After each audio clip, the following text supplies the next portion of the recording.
own culture. And I ain't seen nobody be a bigger snowflake than white men who complain.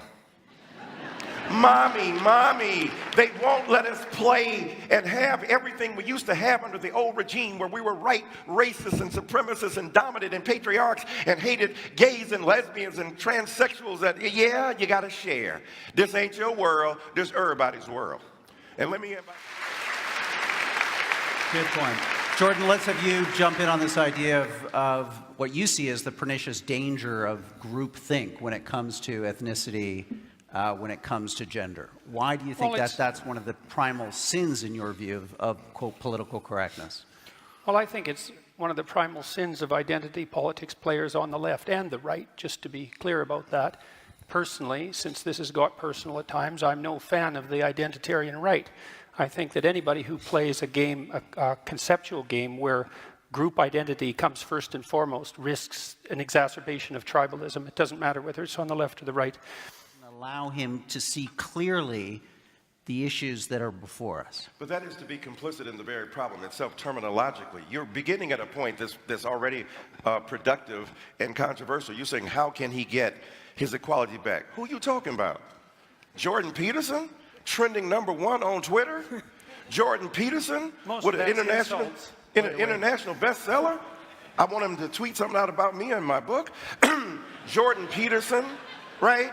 This is what I'm saying to you. Why the rage, bruh? You're doing well, but you're a mean, mad white man. And you're going to get us right. And I have never seen so much wine and snowflaking. There's enough wine in here to start a vineyard. And with regards to my privilege or lack thereof, I mean, I'm not making the case that I haven't had advantages in my life and disadvantages in my life like most people. You don't know anything about my background or where I came from, and it doesn't matter to you because fundamentally I'm a mean white man. That's a hell of a thing to say in a debate.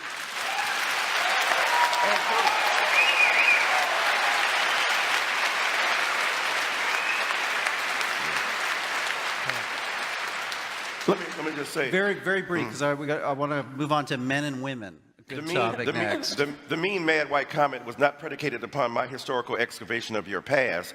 It's based upon the evident vitriol with which you speak and the denial of a sense of equanimity among combatants in an argument. So I'm saying again, you're a mean, mad white man, and the viciousness is evident. Okay.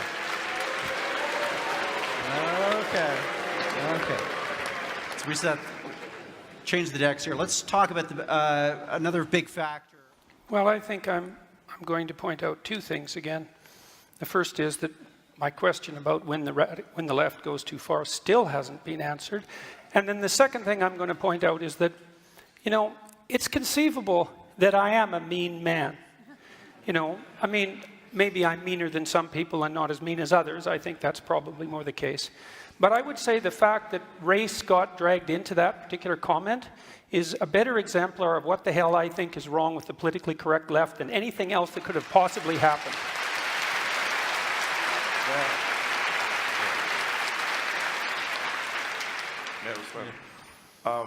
Imagine the hurt, the anxiety,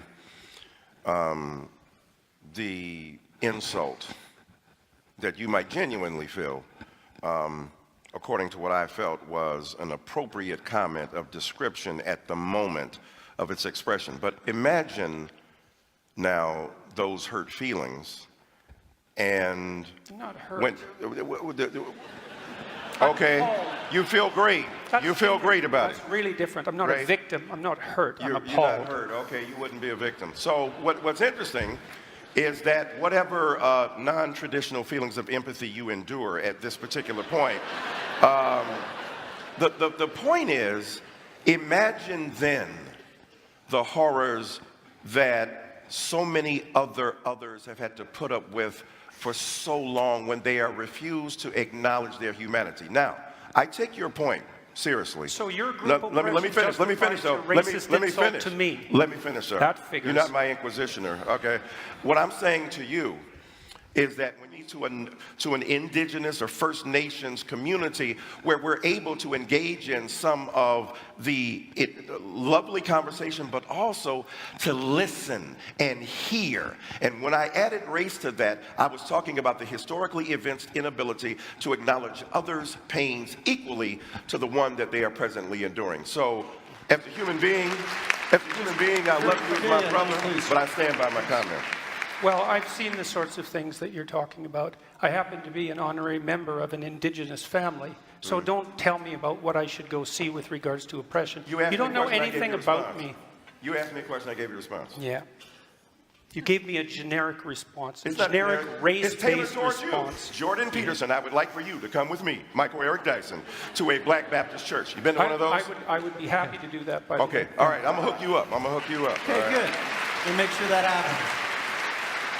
One more quick round, and then we're going to go to closing statements. And Stephen Fry, I want to get your response. Why won't this be, in a sense, looked back upon as something positive a generation from now? I think people will look back on this debate and wonder why political correctness wasn't discussed. It's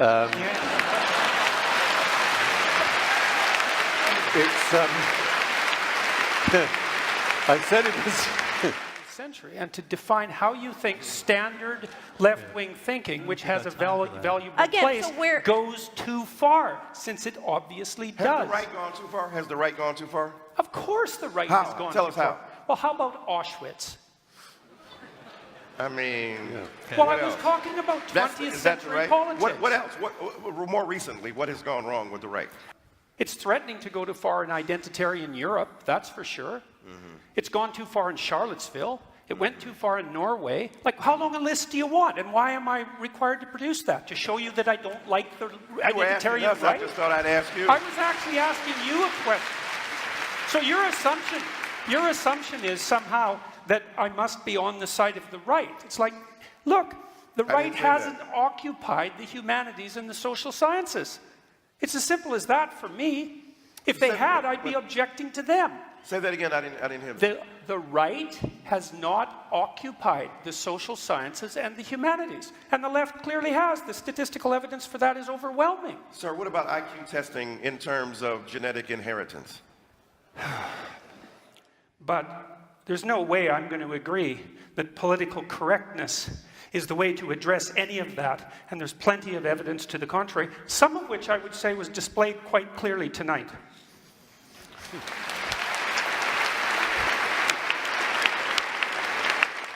Thank you both. We're just going to do a quick discussion with the online audience who's watching right now, just to get your reactions to the debate. And maybe to start with you, Jordan. There were some heated moments here. Did that surprise you, that the exchanges that you had with Michael Eric Dyson?